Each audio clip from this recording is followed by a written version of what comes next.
За болно. За засгийн газраас өргөн мэдүүлсэн зарим нутгийг тусгай хамгаалтанд авах тухай улсын хурлын тогтоолын төслийг ерөнхийдөө дэмжиж байна. Тэгэхдээ ер нь бол 90-ад оноос эхлээд бид газар нутгийнхаа тодорхой хэсгийг тусгай хамгаалтанд авсан. За энэ хугацаанд бол өнгөрсөн Германы улсын одоо техник хамтран ажиллагааны нийгмийн дэмжлэгтэйгээр явж байгаад ер нь одоо нэг улсын төсөвдөр бүх зардлууд нэрээд 2 жил болж байгаа. Тэгээ одоо бол тэр тусгай хамгаалалттай газарт амьдарч байгаа манай нутгийн иргэд бол гол төлөв.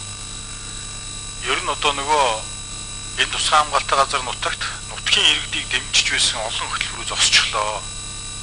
Тийм учраас бол энэ хөтөлбөрүүдийг одоо шинээр сэргээх бидний одоо амьдрал ахуйд нэмэр тус болох ийм бол багасчлаа гэсэн ийм өгүүллүүдийг бол нэлээх тавьж байгаа шүү дээ. Тийм учраас энэ тусгай хамгаалалттай газар нутаг дээр амьдарч байгаа иргэдийн амьдрал ахуйг тэтгэсэн ийм төрлийн бодлого бол зайлшгүй хэрэгтэй болж байгаа. Нэг талаас тэр хүмүүсээр хамгаалуулаад зохистой хэрэглээг нь зохицуулах ёстой. 1998 онд батлагдсан тусгай хамгаалалттай газрын орчны үсгийн тухай хууль гэдэг миний санаалж батлуулсан хууль. За энэ хууль бол газар нутгийг нь тусгай хамгаалтанд аваад тэнд одоо амьдарч байгаа иргэдийн амьдрал ахуйг түүгээр одоо тавигдах улсын чанартай замын асуудал гэдэг энэ асуудлыг шийдэх ийм зорилгоор батлагдсан хууль. Тэгээ энэ хуулийг хэрэгжүүлэх магадгүй нутгийн иргэдэд тэр үед бидний харж чадаагүй ямар одоо дэмжлэг тусалцаа үзүүлэхээр байна. Энэ талын хуулийн өөрчлөлтийг бол бас хоёрын үед оруулж ирэх зүйтэй болов гэж бодож байгаа. Ингэхгүй бол ерөөсөө бүх зүйл нь хориотой, төлбөр хураамж нь өндөр ийм нөхцөлд тэнд бол сууж байгаа иргэд бол амьдрах тусгай хамгаалалттай газар нутаг гээд байлгах нь бол тэдний амьдрал нэмэр болохгүй байгаа учраас их төвөгтэй байдал үүсч болзошгүй маа.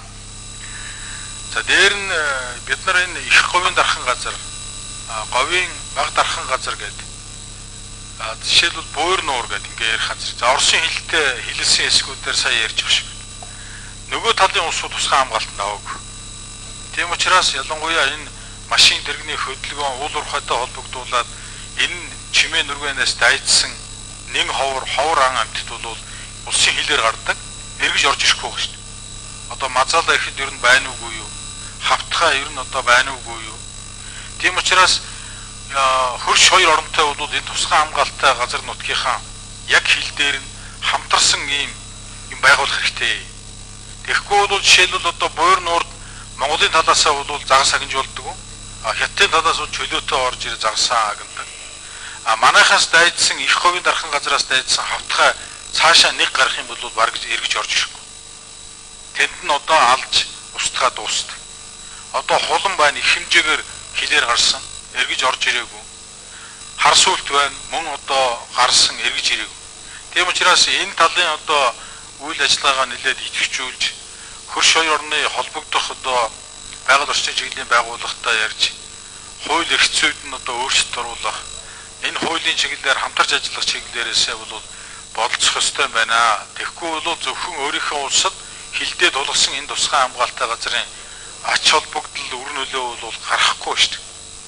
Тийм учраас иргэддээ ээлтэй тэнд амьдарч байгаа хүмүүсийн амьдралыг тэтгэсэн дээр нь дээр улсын чанартай зам юм тавьдаг тэр бололцоонд байж байдаг нэг ховор амьтдаа бол хамгаалсан энэ бодлого бол тусгай хамгаалалттай газар нутагтай салшгүй хамт явах ёстой гэдэг зүйлийг одоо хэлхийг хүсэж байна. За баярлалаа.